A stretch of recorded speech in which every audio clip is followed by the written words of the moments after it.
Fala galerinha do canal, tudo bem? Tô Gustavo com saudade, né?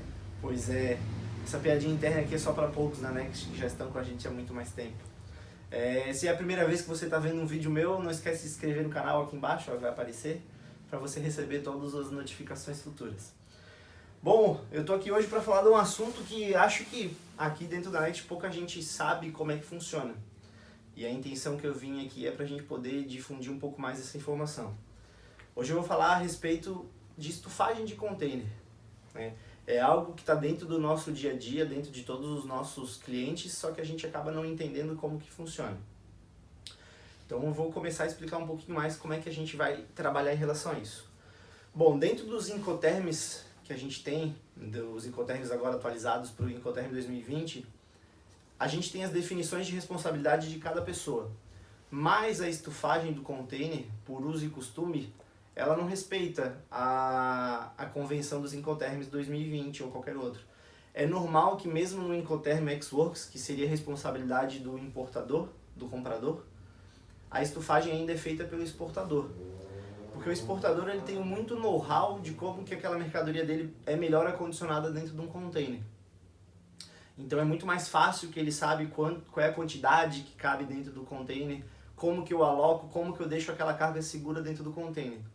Então mesmo no Incoterm Ex-Works, que a responsabilidade seria do cliente, os exportadores acabam fazendo porque para que o produto dele tenha uma qualidade melhor na chegada no futuro, no destino, sem avarias, né? Então hoje, aqui no Brasil, as empresas exportadoras sabem muito bem disso, mas as empresas importadoras acabam não tendo contato dia a dia com isso, tá? Existem algumas plataformas hoje que a gente consegue fazer o cálculo da estufagem do container, né? Existem, por exemplo, a Peer-to-Peer e mais algumas outras que a gente consegue colocar a quantidade de caixas que nós temos, por exemplo, no nosso estoque, com as medidas e se eu posso empilhar elas ou não. E esse próprio software entrega para a gente quantos containers e de que forma eu precisaria fazer a estufagem nesse container, tá? Então é uma ferramenta bem legal que otimiza bastante o dia a dia e a gente consegue enxergar num modelo 3D quantos containers a gente precisaria para fazer aquela expedição. Tá? Mas a gente tem algum problema, principalmente na nossa importação, tem alguns exportadores que eles não possuem dentro da zona deles uma doca. O que é a doca? A doca é uma plataforma elevada que um caminhão, quando ele vai fazer um carregamento, ele chega de ré, por exemplo, aí estaciona nessa doca e facilita a estufagem do container. Então existe, principalmente na Europa, muitos exportadores que não têm a capacidade de fazer a estufagem do container dentro da própria fábrica. Então nesse momento a gente precisa fazer esse carregamento num caminhão normal, por exemplo um caminhão com abertura lateral, que a própria pessoa usa uma empilhadeira e coloca dentro desse caminhão, e posteriormente a gente leva para um outro armazém, para nesse armazém a gente fazer a estufagem. Tá? E agora a estufagem, ela tem diversos fatores que a gente precisa levar em consideração. Vou fazer uma pergunta para vocês. Por que vocês acham que eu consigo botar mais peso num container de 20 do que num container de 40? Vocês sabem por quê? Eu vou explicar. Eu vou fazer um desenho aqui que vai exemplificar para vocês. Por exemplo, um container, ele é uma caixa que eu tenho as extremidades todas de metal, certo? Aqui é um desenho de um container de 20 e aqui é um desenho de um container de 40. Tá? Para vocês entenderem o seguinte, a minha força estrutural num container de 20, eu tenho essa barra muito mais curta. Quando eu tenho a barra muito mais curta, ela tem uma resistência maior. Pensa se, por exemplo, eu colocasse uma peça de 27 toneladas aqui no meio, e pensa se eu colocasse essa mesma peça num container aqui. O que aconteceria? Esse momento dessa barra ela é muito maior, então eu teria a ruptura desse container aqui e o container faria essa abertura.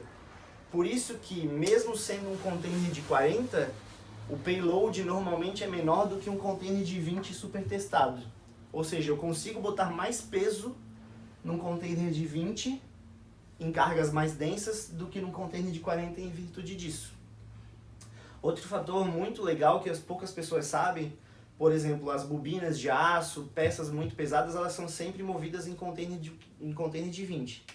E o que é feito quando a gente faz isso durante a estufagem? Eu não posso simplesmente colocar a peça diretamente aqui. É feito a inclusão de alguns dormentes. O que seriam esses dormentes? São peças de madeira que ficam, normalmente são 2 ou 3 barras, e aí a peça vem em cima dessa parte. Quando a gente faz isso, o peso é distribuído por essa madeira aqui e o peso ele fica em toda a estrutura do container. Ele não fica um peso só na parte central do container. Então, fazendo isso, a gente consegue distribuir melhor o peso e a gravidade dele para que o container também não sofra rupturas. Outra coisa muito importante, vamos pensar nesse mesmo exemplo das bobinas. As bobinas, elas são pesadas e são muito pequenas, né, em relação ao volume dentro do container. Como é que vocês acham que fica essa bobina dentro de um container? Eu poderia botar essa daqui só solta? Não, vocês já viram os vídeos de alguns navios em alto mar sofrendo nas ondulações enquanto que balança? Pensa se essa carga ficasse solta dentro do container. Ela iria ficar rolando para todos os lados e provavelmente o container cairia daquela pilha do navio. Então, existe uma segunda etapa que é preciso ser feito que se chama de lashing, né? Ó, lashing. O lashing nada mais é do que a amarração dessa carga no container. Todo container no interior dele, ele existe diversas alças, tanto na parte de baixo quanto na parte de cima, tá? Esses ganchos, eles servem justamente para isso, para a gente passar aquelas fitas que a gente chama de catraca para fazer a amarração do container, da carga dentro do container. Por exemplo, nesse caso aqui, a gente passaria uma fita por aqui que iria lá para o outro lado, uma outra fita aqui, né? A gente amarraria essa carga no chão do container e a gente também precisa fazer calços ao redor dessa carga, normalmente feita com madeira. Lembre da madeira sempre com certificado, porque se vier um cotoquinho de madeira sem carimbo ou certificação, esse container volta para a origem e a fiscalização é muito exigente em relação a isso. A gente já teve alguns casos de clientes nossos que fizeram em embarque CFR, justamente de bobinas, que quando chegou aqui por causa de um cotoquinho de madeira, 11 containers tiveram que voltar para a origem. Tu imagina o custo disso. Tá? Então é algo que ele é muito importante e deve ser levado bastante em consideração. Então lembre-se, o container, a gente tem que fazer a distribuição do peso. Por exemplo, eu não posso só colocar essa carga no canto e deixar o resto do container vazio.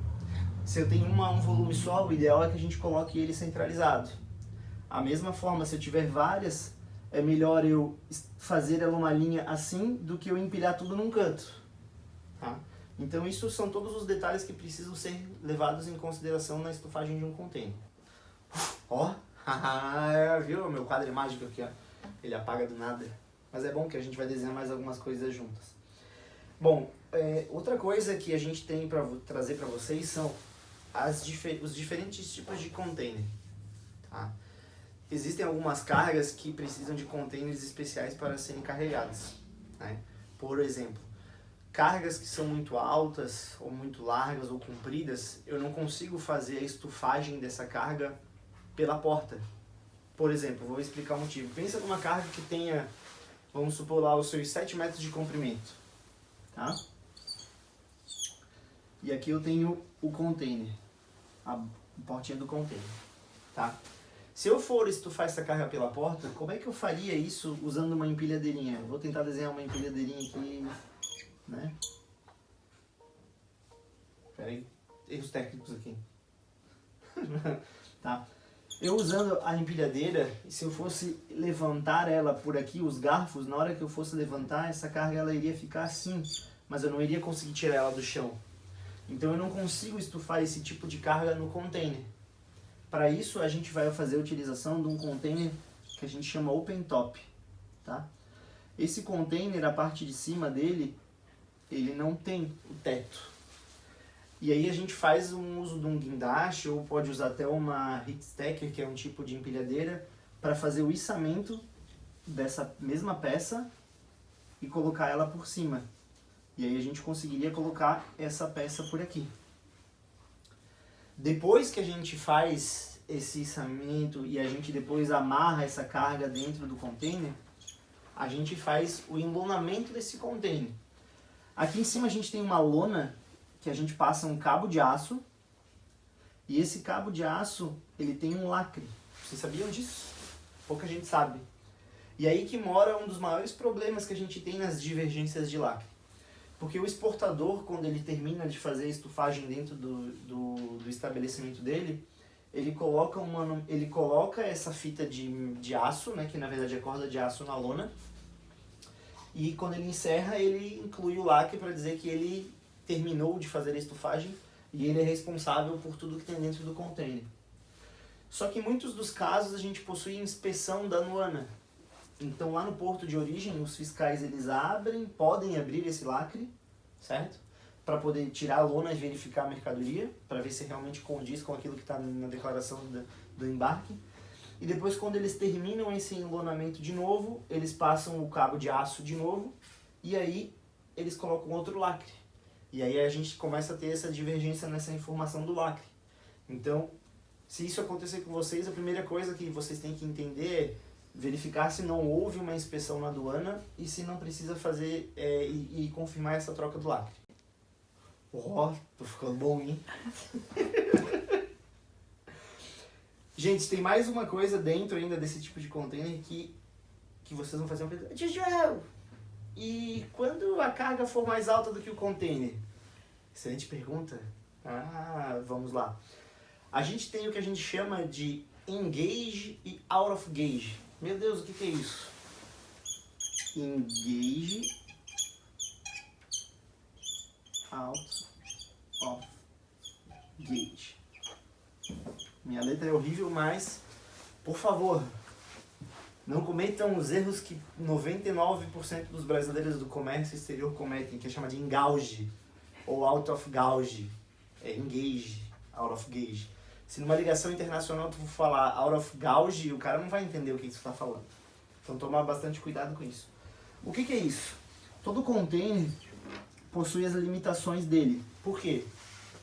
Lembre que quando esse container ele vai a bordo do navio, ele tem uma plataforminha que vem e encaixa em cima desse container e leva ele para dentro do navio, né? Através dos portainers, que são aqueles guindastes. Então, se eu tenho uma carga que passa dessa altura do container, eu não consigo utilizar essa plataforma. A gente precisa usar umas cintas para fazer o carregamento, né? Então essa pecinha aqui viria com uma cinta e aí ela pega o container de uma forma diferente. O que isso impacta? Primeiro que a lona num container open top com uma carga com excesso muito grande, por exemplo, tratar isso aqui como um container, tá? Se eu tenho uma carga que ela tem esse excesso de altura, a lona não iria fechar, então ela vai ao ar livre, certo? Mas se ela for uma carga que eu não posso ficar aos cuidados do tempo, existem algumas formas da gente contornar isso. Primeiro tu faz uma embalagem na própria mercadoria e quando tu vai fazer o booking com a companhia marítima, tu pede para que essa carga seja alocada no porão. Ou seja, ele não ficaria lá naquelas pilhas que aparecem pra gente quando a gente vê um naviozinho entrando e saindo. Ele fica no porão que tem uma tampa e essa carga não fica daí às intempéries, tá? O que isso é muito importante da gente saber, tá? Isso aqui eu estou dando um exemplo de uma carga que ela só tem excesso de altura, tá? Mas uma carga ela pode ter excesso de altura, excesso de largura ou excesso de comprimento. E daí existem as siglas que a gente chama overheight, overreach ou overland. Tá? Overheight para carga com excesso de altura, overreach para cargas com excesso lateral e overland para cargas com excesso de comprimento.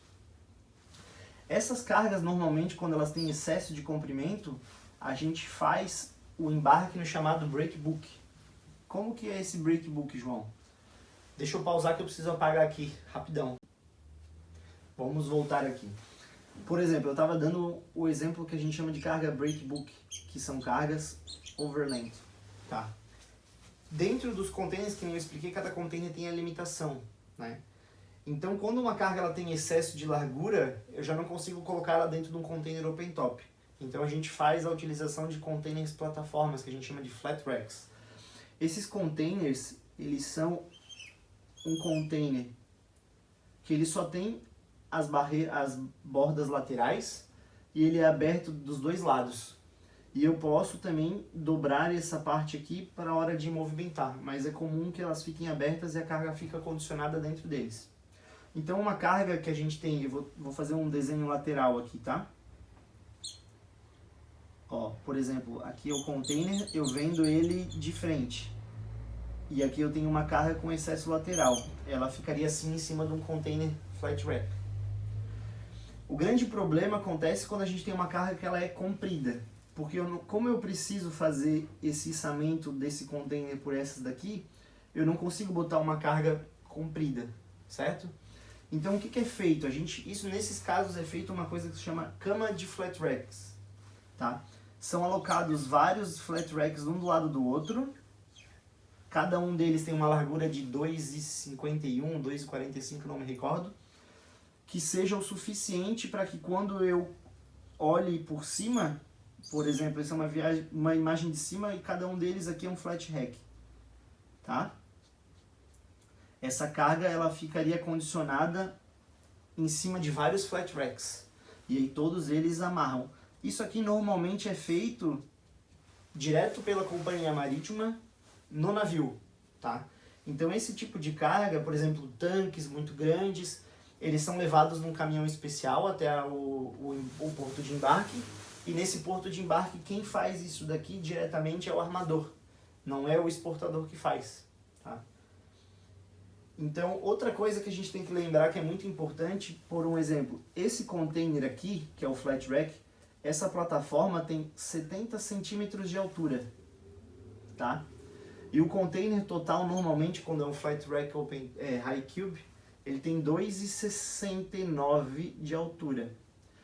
Então eu preciso, para que uma carga não seja considerada extra de altura, ela tem que ter no máximo 1,99 de altura.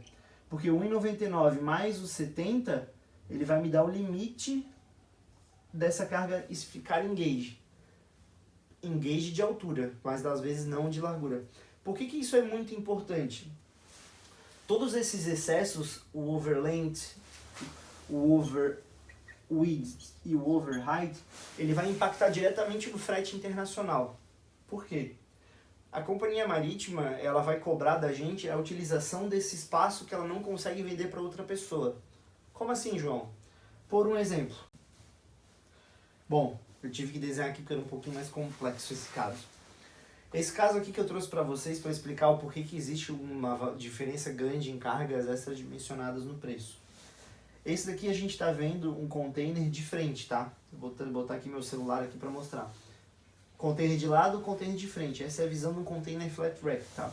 Esse daqui é aquela parte da plataforma da carga, da parte do próprio container, e o verde seria uma carga.